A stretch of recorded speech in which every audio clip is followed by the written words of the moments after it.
अस्सलामु अलैकुम दोस्तों, पेश खिदमत है आज की हॉरर स्टोरी गारतगर खौफनाक डरावनी कहानी। लड़की मंदिर गई और जब से आई तो उसकी ज़ुबान बाहर को निकल आई है और पेट तलक पहुंच गई है। मैं सोचने लगा कि ज़ुबान पेट पर लटक रही है, ये कैसे हो सकता है। उस्ताद साहब ने अपने साथ लाया हुआ पानी पिया, फिर मुझे दिया कि तुम भी 2 घूंट भर लो। साथ ही मुझे अज़कार की तलकीन की। इसी दौरान हम महाराज शरीर अवस्था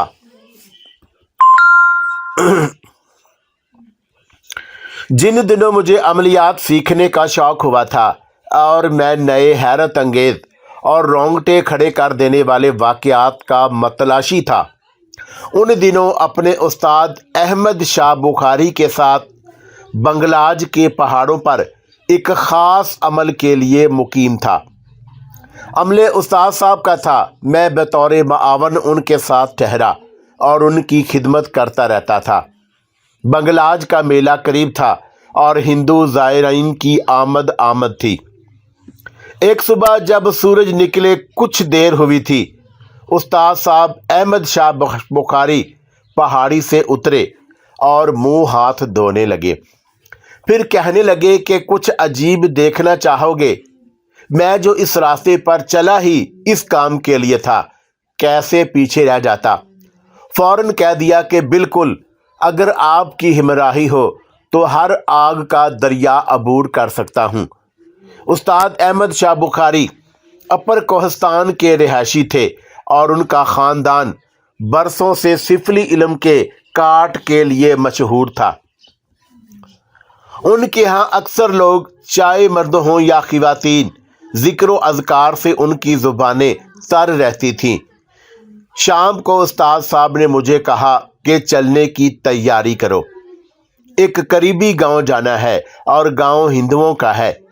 हिंदुओं का सुनकर मेरे जहन में उनके बुत, पिंडत, पुरोहित, मंदिर और तारीख तर गुफाएं याद आ गईं। शाम को उस्ताद साहब की हिमराही में कोट चंदर गांव जाना हुआ। ये झुग्गियों से अटा हुआ गांव था। एक साहब जिन्हें सभी महाराज कह रहे थे, गांव के सरपंच थे और उस्ताद साहब को उन्हीं के घर जाना था। मालूम हुआ कि उनकी लड़की मंदिर गई और जब से आई है तो उसकी ज़ुबान बाहर को निकल आई है और पेट तक पहुंच गई है। मैं सोचने लगा, ज़ुबान पेट पर लटक रही है, ये कैसे हो सकता है। उस्ताद साहब ने अपने साथ लाया हुआ पानी पिया और फिर मुझे दिया कि तुम भी 2 घूंट भर लो। साथ ही मुझे अज़कार की तलकीन की। इसी दौरान हम महाराज श्री अवस्था के घर में दाखिल हुए। ये एक औसत दर्जे का मकान था और कदीम हिंदू तर्ज पर तामीर किया गया था। छोटे कमरे जो अब ज़ैर ज़मीन मालूम हो रहे थे, एक कमरे में दाखिल हुए जहां एक खातून माथे पर टीका लगाए हमें खुश आमदीद कह रही थी। उस्ताद साहब एक तरफ बैठ गए और महाराज श्री अवस्था अंदर चले गए अपनी बेटी को लाने। कुछ देर में वो वापस आए तो चादर में लिपटी हुई एक 17 साल की लड़की भी अंदर आई। उसने चादर ओढ़ रखी थी। लड़की जिसका नाम गालबन सावित्री था, और उसने जब चादर हटाई तो उसकी हालत देख पर उबकाई होने लगी। उसकी ज़ुबान लटक कर उसके पेट पर आई थी और उसमें ऐसे बल पड़े हुए थे जैसे रस्सी में होते हैं। ज़ुबान ऊपर से मोटी और जाते जाते पतली हो रही थी, जैसे कोई कबील हबसा कीड़ा हो, और उसके चेहरे पर फफूंदी निकली हुई थी और उसके नाखून बढ़कर इधर उधर को मुड़े हुए थे।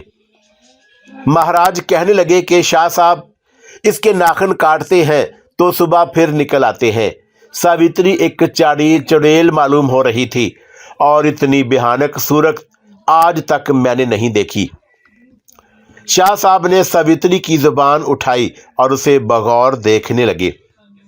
उसकी ज़ुबान पर संस्कृत में कुछ कलमात लिखे उन्हें नजर आए और शाह साहब ने दम किया, एक कागज़ मंगवाया और उस पर कुछ लिख कर जेब में डाल दिया और फिर महाराज से उस मंदिर को दिखाने का कहा जहां सावित्री जाती थी। शाह साहब की आंखों में तफक्कर के आसार थे। शाह साहब बड़े से बड़े सिफली इल्म के कार्ड के लिए मशहूर थे, लेकिन इस बार उन्हें पहली दफा परेशान देखा। ये मंदिर पहुंचे। मंदिर क्या था? एक गहरा खड्डा था जिसमें एक पुराना मकान था। उस पर एक खस्ता हाल गुंबद। शाह साहब ने मकान में झांका तो एक बदबूदार बुत अंदर कमरे में ऐस्तादा थे और कोने में पुजारियों का इस्तेमाल शुदा सामान बिखरा पड़ा था। ये वो पुजारी थे जो बंगलाज मेले में शिरकत के लिए दूर दराज से आए थे। शाह साहब ने जायजा लिया, कागज पर कुछ लिखा, महाराज को तसल्ली दी और मुझे लेकर वापस बंगलाज अपने ठिकाने पर आ गए। वापस पहुंचे तो शाह साहब ने कहा कि कल तुम उससे भी अजीब वाकया देखोगे। मुझे भूख लगी थी, मैं खाने बैठा और शाह साहब जाए नमाज बिछाकर अपने वज़ाइफ करने लगे। कल हमने वापस कोट चंदर जाना था, जहां सावित्री का हाल मालूम होना था कि किस इफरत ने उसे अपने चुंगल में लिया है कि उसकी शक्ल शैतानों वाली कर दी। अगली सुबह मैं और उस्ताद मोहतरम अहमद शाह बुखारी साहब वापस कोट चंदर गए। महाराज श्री रवस्था ने हमारा इस्तकबाल किया। उनकी लड़की सावित्री की ज़हनी हालत कुछ बेहतर थी, लेकिन ज़ुबान अब तक पेट से लटक रही थी और उस पर मक्खियाँ भिनभिना रही थी।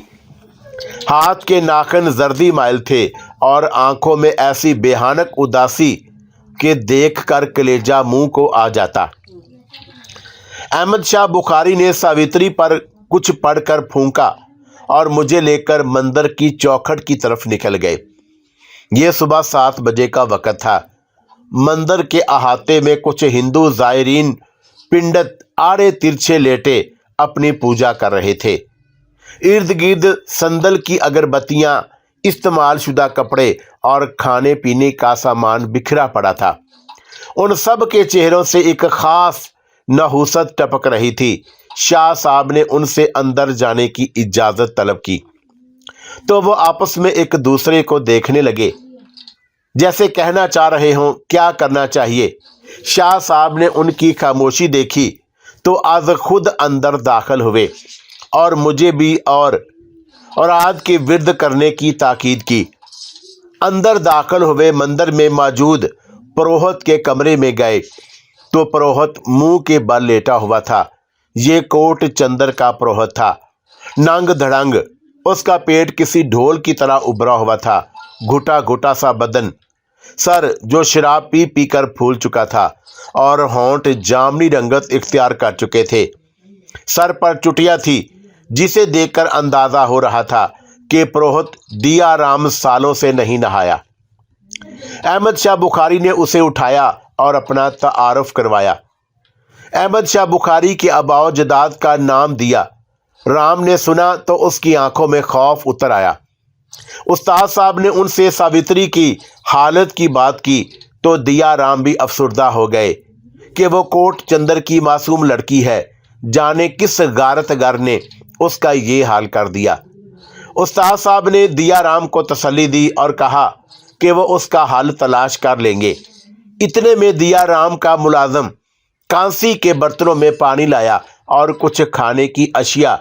उस्ताद साहब ने उनकी खातर पानी पिया और पुरोहित दिया राम से मंदिर का अंदरूनी हिस्सा देखने की इजाज़त तलब की, जहां आला ज़ात के हिंदू पंडित पुरोहित ही जा सकते हैं।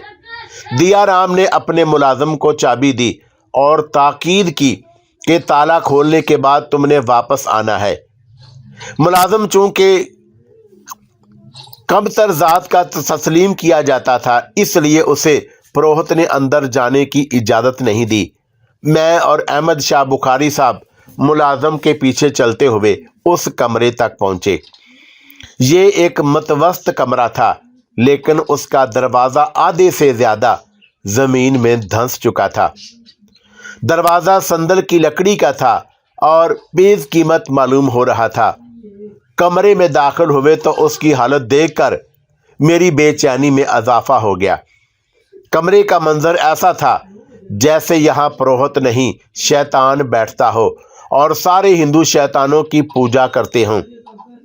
मुलाजिम जा चुका था। उस्ताद साहब ने मुझे हुक्म दिया, दरवाज़ा अंदर से बंद कर दो। मैंने हुक्म की तामील की और दरवाज़ा बंद कर दिया। उस छोटे से कमरे में शैतानी बुत रखे हुए थे, स्याह रंग के, जिन पर कोई स्याह महलूल मिलाया गया था और बुतों के दांतों पर सफ़ेद चूना मिलाया गया था। कमरे में बहुत सी घंटियां थी जिनका सुनहरी रंग अब स्याह पड़ चुका था। एक दो संदूक रखे थे जिनमें शीशे के जार और हिंदू समाज में शादी के रसूम के बर्तन थे। एक बड़ा बुत था जिसकी शक्ल बंदर और औरत से मिलती जुलती थी। बड़े बुत के नीचे राहदारी बनी हुई थी जिसमें से रोशनी तो आ रही थी लेकिन जाने के रास्ते मसदूद थे। कमरे में तुलसी की खुशबू फैली हुई थी जो गालबन बाहर से आ रही थी। ये मंदिर कोट चंदर की सरहद पर थे। शाह साहब ने मुझे इसमें आज़म की तलकीन का कहा और हिसार खींचकर मुझे उसमें खड़ा कर दिया। फिर खुद हिसार खींचा और उसमें जा खड़े हुए। शाह साहब ने जिक्र जरूर किया और मुझे भी जिक्र करने का कहा और उसके साथ ताकीद की कि कुछ भी हो जाए, पहाड़ तुम्हारे सिर पर गिर जाएं, तुमने इस दायरे से बाहर नहीं निकलना। मैं जो हैरत अंगेज़ वाक़यात के लिए शाह साहब के हमरा हुआ था, अब उनकी बात से मारे खौफ के थर थराने लगा। शाह साहब ने औराद शुरू किए और मैंने भी आंखें बंद की और विर्द शुरू किया। जिक्र करते करते हर तरफ सुकून छा गया, जैसे हम किसी बाग में खड़े हों, ठंडी हवाएं चल रही हों और चारों तरफ दिलकश मौसम हो। ऐसे में गर्म लो महसूस हुई और मैंने मारे डर के आंखें खोल दी। शाह साहब आंखें बंद किए विर्द में मसरूफ थे। अचानक मेरी निगाह बुत पर पड़ी और मैं बाल बाल चीखते बचा, उफ मेरे खुदा! उसके मुंह से कीड़े गिरने लगे थे और बिल्ली जितने चूहे उस बड़े बुत की दांतों को काटने में लगे थे। कमरे में चारों कोनों से सांप और देगर जहरीली मखलूकात निकलकर उस बड़े बुत से लिपटने लगे थे। ऐसे में घंटियां अपने आप बजने लगीं और बजते बजते ऐसा शोर हुआ कि मेरे कान के पर्दे फटने लगे। शाह साहब बेदस्तूर आंखें बंद किए विर्द में मसरूफ थे। अचानक मुझे अपने पांव तले कुछ तरी सी महसूस हुई। मैंने नीचे देखा तो ऊपर का सांस ऊपर और नीचे का नीचे रह गया। कमरे में गाढ़ा खून कहीं से निकलकर फर्श पर फैलने लगा था और हमारे दायरों में भी आ चुका था। मैंने चाहा कि उस्ताद साहब को चीख कर कह दूं कि उस्ताद साहब, कमरे में चारों तरफ से खून आ रहा है और यहाँ से निकलने की करें। खून बढ़ते बढ़ते हमारे घुटनों तक आ चुका था और बुतों के मुंह से भी अब निकलने लगा था। मुझे ऐसा महसूस होने लगा जैसे कमरे की छत अब गिरने वाली है। मुझे चक्कर आने लगे। करीब था कि मैं गिरता, मुझे किसी ने थाम लिया और जब मुझे होश आया तो मैं बंगलाज की पहाड़ियों में अपने खेमे में था और शाह साहब मेरे सरहाने बैठे कुछ पढ़ कर फूंक रहे थे। मुझे होश में आते देखा तो उनकी जान में जान आई। वो खड़े हुए और 2 रकत शुक्राने की नवाफल पढ़ने लगे। मेरा वजूद ऐसे लग रहा था जैसे चींटियों ने खा लिया हो और बस हड्डियां रह गई हों। नकाहत ऐसी हो रही थी कि जैसे मैं मुद्दतों का मरीज हूं और बस 2 घड़ी का मेहमान। शाह साहब ने नमाज पढ़ी और मुझे दूध पेश किया। मुश्किलों से दूध पिया तो शाह साहब कहने लगे कि खुशकिस्मत हो जो जिंदा हो और जी रहे हो। मैंने पूछा कि शाह साहब क्या हुआ था मंदिर के कमरे में। उन्होंने मुझे तसल्ली दी और कहा कि तुम तंदुरुस्त हो जाओ तो तुम्हें तसल्ली से पूरी तफसीलात से आगाह कर दूंगा। अलबत्ता इतना जान लो कि कोट चंदर अब कोट गुलाम मोहम्मद बन चुका है। ये सुनकर कुछ तसल्ली और कुछ बेचैनी होने लगी। तसल्ली तो इसलिए कि महाराज का मसला हल हो चुका था और बेचैनी इसलिए کہ مندر کے کمرے کا راز کیا تھا۔ آخر اس کے لیے مجھے احمد شاہ بخاری صاحب کے ساتھ اگلی نشست رکھنی تھی تاکہ ان سے جان سکوں کہ کون تھا وہ غارتگر اور شیطان جس نے ایسا سخت عمل کر رکھا تھا۔ بنگلاج کی پہاڑیوں پر موسم غبار آلود تھا اور ہوائیں چل رہی تھی، اور نیچے ہندو زائرین کا اچھا خاصا رش لگا ہوا تھا جو بنگلاج مندر کی زیارت کو آئے تھے۔ اوپر پہاڑی پر میں اور استاد احمد شاہ بخاری بیٹھے کل کے واقعے پر بحث کر رہے تھے۔ میں چونکہ آدھے عمل میں ہی ہوش آ چکا تھا اور قریب تھا کہ جل کر بسم ہو جاتا، احمد شاہ صاحب بخاری نے بر وقت میرا ہاتھ تھام کر مجھے دائرے میں کر دیا۔ شاہ صاحب کہنے لگے کہ تم نے مندر میں جو کچھ دیکھا وہ حقیقت نہیں، افسانہ تھا اور شیطانی قوتوں کا پھندا تھا جس سے وہ عاملوں کو قابو کرتے تھے۔ مندر کے بڑے بت پر در حقیقت ایک خبیث الفطرت ہندو جن بیٹھا تھا جس نے ساوتری کو اپنے قابو میں کرنا چاہا۔ جب وہ اپنے مخصوص ایام میں بت پر چڑھاوا دینے آئی، یہی موقع تھا کہ ساوتری کو قابو کرنے کا، اور اسی وقت اس پر اس ہندو جن نے اپنا اثر دکھلانا شروع کر دیا۔ ساوتری کی لمبی زبان اور بڑھتے ہوئے ناخن محض ایک چال تھی تاکہ اس کا باپ اور کوٹ چندر کے مہاراج شری روستہ اپنی اکلوتی لڑکی ساوتری روستہ کو مندر کے لیے وقف کر دیں، اور پھر یہاں سے ان کا کھیل آسان ہو جاتا۔ شاہ صاحب کہنے لگے اس مندر کا تعلق بظاہر بنگلاج کی پہاڑیوں سے ہے، لیکن اس خبیث الفطرت ہندو جن کو مغربی ہندوستان کی قدیم مندر سے کنٹرول کیا جا رہا تھا، جہاں شیطانی پجاری اپنے ہی مہذب کے لوگوں کو یرغمال کرتے ہیں اور پھر انہیں مذموم مقاصد کے لیے استعمال کرتے ہیں۔ شاہ صاحب کہنے لگے کہ ہندوستان کے قدیم مندروں میں آج بھی یہ رسم ہے کہ وہاں کے پجاری کالے عمل سے نوجوان اور نوخیز لڑکیوں کو اپنے قابو میں لاتے ہیں اور پھر انہیں اپنے مذموم مقاصد کے لیے ان کی بلی چڑھائی جاتی ہے۔ شاہ صاحب نے مزید بتلایا کہ اپنے عمل میں تسخیر کے لیے یہ ظالم لوگ مردہ تک کھا جاتے ہیں۔ وارانسی جیسے ہندوؤں کے ہاں مقدس ترین شہر کا درجہ حاصل ہے، اور مندروں کا شہر جسے کہا جاتا ہے ان سب خبیثات کا گڑھ ہے۔ شاہ صاحب اور وارانسی میں رہ کر آئے تھے اور کتنے ہندو پنڈتوں کو پچھاڑ کر آئے تھے۔ مختصر یہ کہ کوٹ چندر کے مندر میں قائم بت پر قابض شیطانوں کو انہوں نے بنگلاج لا کر جلا دیا تھا۔ ان کو جلانے کی دیر تھی کہ ساوتری کی حالت بہتر ہونا شروع ہوئی۔ اس کی زبان سکڑتی گئی اور شام تک ساوتری بھلی چنگی ہو گئی۔ یہ منظر دیکھ کر مہاراج شری روستہ نے شاہ صاحب کے ہاتھ پر کلمہ پڑھا اور مسلمان ہو گئے۔ ان کے کلمہ پڑھنے کی دیر تھی کہ پورا کوٹ کلمہ پڑھنے لگا اور کوٹ چندر کا نام کوٹ غلام محمد رکھ دیا گیا۔ شاہ کا اب انتقال ہو چکا ہے، لیکن ان کی زندگی کے بہت سے واقعات آج بھی مجھے ازبر ہیں۔ وہ ایک کرشماتی شخصیت تھے اور ہمیشہ اسی عمل میں ہاتھ ڈالتے جن میں پیچیدگیاں ہوتی، اور ان کا طریقہ علاج بہت مختلف تھا۔ اپنی زندگی کے بہت سے راز انہوں نے مجھے بتائے تھے۔ اب ان کی اولاد اس کام کو سنبھالے ہوئے ہے۔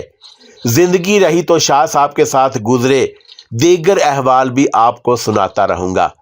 اللہ حافظ میرے دوستو، اللہ حافظ۔